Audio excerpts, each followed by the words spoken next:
Okay, so I've been asked a lot of times what I think about this map. I'm going to summarize it after looking into it and studying it as much as I could. The number one thing that people ask me is this map good for killer or for survivors?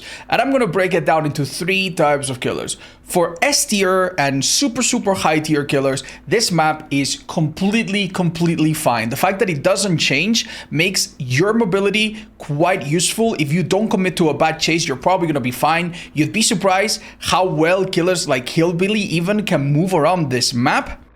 And not to mention that some S tier killers completely ignore some of the strong pallets that exist in this map. Another thing that's worth mentioning is that this little shop right here, which spawns every single time, this is a map that's very fixed, allows you to see one exit gate right there and one exit gate right there from this one spot. So basically, if you go here, here, you will see exit gates super easily. So even if you're doing really bad, by the end of the game, you will at least catch them in the exit gates and you'll use your mobility to get one extra kill. This can be true of almost any killer that can secure kills in the final 1v1.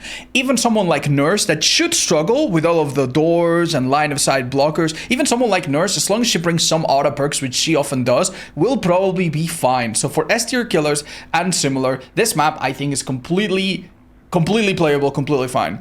Now, for killers that have stealth, teleports, or other similar gimmicks, I think this map is okay. The fact that the map is very fixed means you have an easier time knowing where to find the safety, and that makes it mostly, I think, okay. Some of the stealth killers will use the different line of sight blockers to your advantage. It's not going to be great for all of them, but it's going to be okay.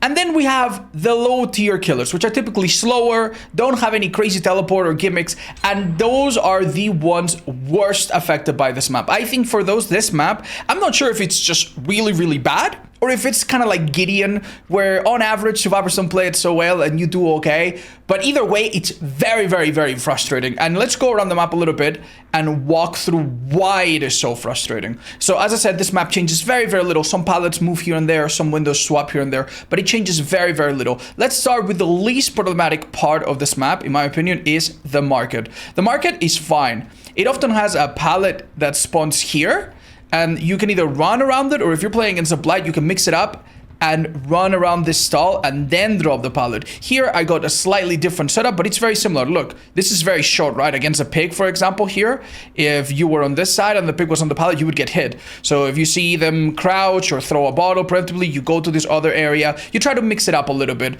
And normally there are trucks here and one of them will have a pallet. It can feel more or less powerful depending on which one you get, but this part is largely unproblematic. I also think Shack, even though it's weird and has a weird shape, it is mostly fine. The fact that you run around the corners a lot makes it a bit worse for ranged killers and killers like Demo. So normally a killer holds up their hatchet, right? And on this side, for example, it's really powerful. But here, if you hold up a hatchet, they immediately go around the corner, right? So it can be a little tricky, but the fact that the window always spawns facing this way makes it not connecting to anything else. Let's continue with the unproblematic part of this map. These pallets spawn on the edges, by the way, and they're not super good, but they do some good things for the gameplay. I think they're okay. Right here we have a shop that's always going to be here, and here we have the nightclub / bar lounge. This I think is very unproblematic. This part of the map is honestly pretty good. Now we get to the problems. Okay, this pallet in my experience spawns here 2 out of 3 times, maybe more often. This is a god tier pallet. Okay, if you are playing a killer that cannot break the pallet quickly or bypass the pallet quickly, a survivor dropping this is a massive punch to the gut. I'm catching up to a survivor. They drop it. By the time I break it, they make so much distance, and it's next to this gate as well, which means that even if you're a low tier killer with no mobility and you're pushing a survivor from here and they start running there, you're gonna see them, you're gonna see them, you're gonna drop the pallet. They might drop it faster with a new perk. You're gonna break it, and they're already on their way to the other gate. There's not much you can do. So the fact that you sometimes have like a god pallet makes it really hard to rotate between the gates and confirm kills in the end game. It is really difficult. But it gets a little bit worse, arguably, because that's maybe a one and done. This part here is a problem, and it can be a permanent problem. So the issue with this part, which as far as I can tell is always here and always in the middle of the map, is this window right here. A survivor could drop this pallet early, right, and kind of loop around this window, and it is very difficult for most killers to play around this. Keep in mind, you run through here as a survivor, you either go through this side or through this side, typically this one, fastball this window. This window can be fastballed from both directions, so this can be done clockwise as well. Right now we're doing it counterclockwise, I think. And then you come around here, and then you run here, and then you vault this pallet, and you kind of repeat. Now, if you're playing as a Wraith, that shouldn't be a big deal, right? Because you're gonna outspeed them, and then block them, and then begin to uncloak, hit them. Many killers can play around this, but this is the biggest problem with this map, and the most insulting problem with this map. It is so bad for killers that need sustained line of sight. If you're playing as the Trickster, which is the killer that is the highlight of this chapter, this is the sort of thing that's just insane, right? Let's imagine I'm the Trickster, and I'm chasing a survivor that is exactly on that crow. I hold up my knife, and they're already past the door. Then I come here, and they're already somewhat past, you know, they could already be here, and they already have something next to them. Then I throw 1 or 2 knives at them, and they can momentarily vault through here, and they can momentarily get out of the way. And then I go around, and then they're already past this, right? And then I'm chasing them, and they're already past this doorway. And then I'm here, and this little thing here, they should remove this thing or make it empty so that you can shoot through or something. It is really difficult to shoot through. Like, it is actually really difficult to shoot through this quickly and get a knife.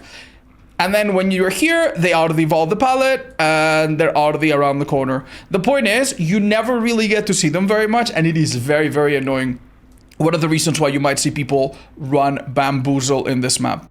Anyway, this shop here has lockers in the back, and these are the closest lockers that you have in the very middle. It's a bit strange. Yeah, maybe these over there. I wish there was like a locker somewhere else, but whatever. This shop here is quite inoffensive. Sometimes we'll have a pallet here or something. Nothing, no big deal at all, okay? I think this part of the map is also not very problematic, but it starts to be a little long and a little boring. It could be smaller in my opinion. So this is a pretty uneventful street. It does have pretty much a generator every single time, so you will have to come here. But this street is just very long, and there's not much to do here. If you're Blight, you don't care. If you're other killers, you will resent it. Because many times you'll see a survivor start going towards them very slowly, and then they'll be so far away, kind of like this Ada. So far away. This nightclub here, also for killers with mobility, is not an issue at all. It's just very, very long. And if you see a survivor like this Ada, right? And she doesn't do something stupid like that, they're just gonna like mirror you and start running. So it's kind of a place where you just hold forward. It's not very interesting, okay?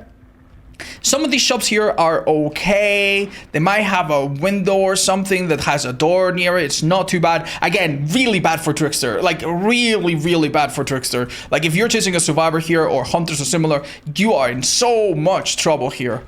But one of the biggest issues here is the window that can spawn right here. You see this little MTT material? This can be an open window.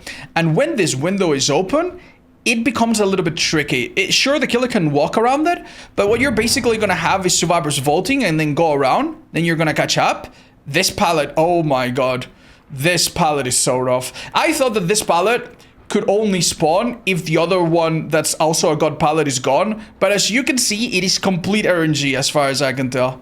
Yeah, you can get this god pallet, which we talked about earlier, and you can also get this insane god pallet, which is one of the most insane pallets in the game. Like, if you drop it against Trickster, maybe he can throw some knives at you. But you do have, like, quickly, like, a door here. You can quickly get around the corner. And if you're chasing in this direction, yeah, this pallet is very, very strong. I don't have a problem with it, but maybe you shouldn't have both of them at the same time. Okay, so just to show how bad it is to get both of these pallets at the same time, we're gonna do a little experiment. We're gonna start with me being inside shack, but I'm pretty sure if we did it the opposite, it would be the same. All right, you ready to go? Feel free to drop it. Let's say I'm coming for you. Go. All right, good enough. I'm gonna take a second to break it, because I swung, and I'm immediately gonna lose chase, I think. Oh, no. Yeah, I lost chase for a second, but I have it back. Okay. It doesn't really matter, because you need chase for bloodlust. And the thing about bloodlust is that when you break a pallet, you immediately lose it. Okay. Didn't have the Yeah, okay. This pallet here, I don't need to break. I can just go around. She might have wasted a bit of time here. Then I need to go around here. And right as I'm about to catch up, I am now going to deal with the third pallet. Okay, alright.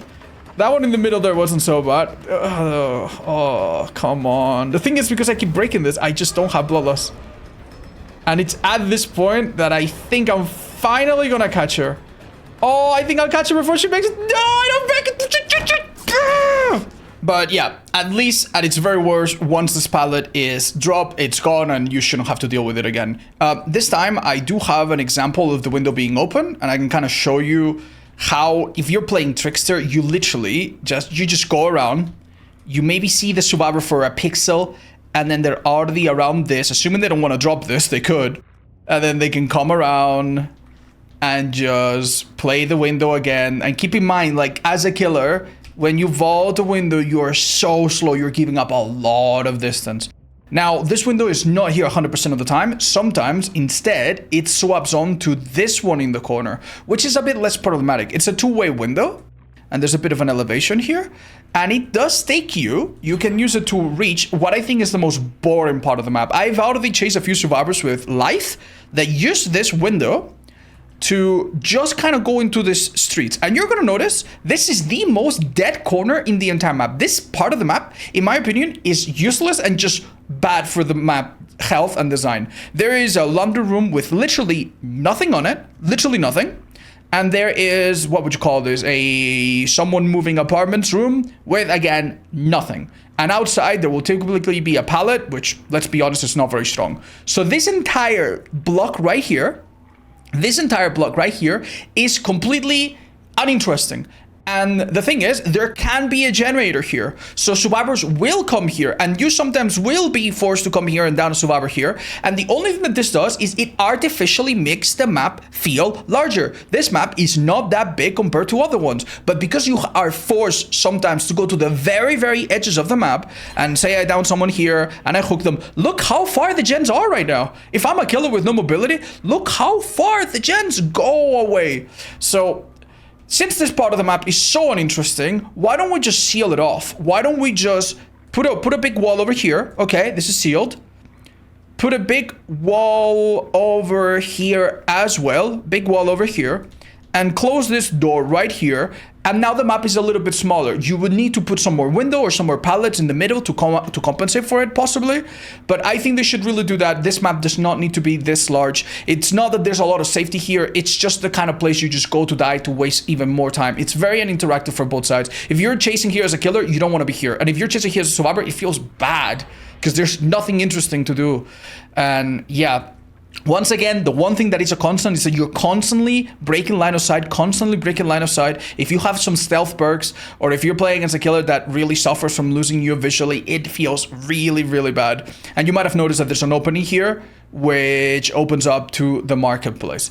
So, in summary, this killer, strong killers are fine here. Killers with gimmicks are fine here. Low tier killers and killers like Trickster will have a really, really hard time in this map. They will have a really, really, really hard time in this map. And whether it is very, very strong or very, very weak, the saddest part is that it can sometimes be frustrating even for both sides. And there are a few other things worth mentioning, but so far, those are the ones that I found. Even though you might think this map is really big, it's really not. As I explained in my stream when people ask me, the thing about this map that makes it feel so big is that you are forced to go to the edges because there are points of interest in the edges. Other maps, they have most of the gens and most of the safety more clustered towards the middle, and that makes them feel a lot better. I think this map could use a little bit of that, you know?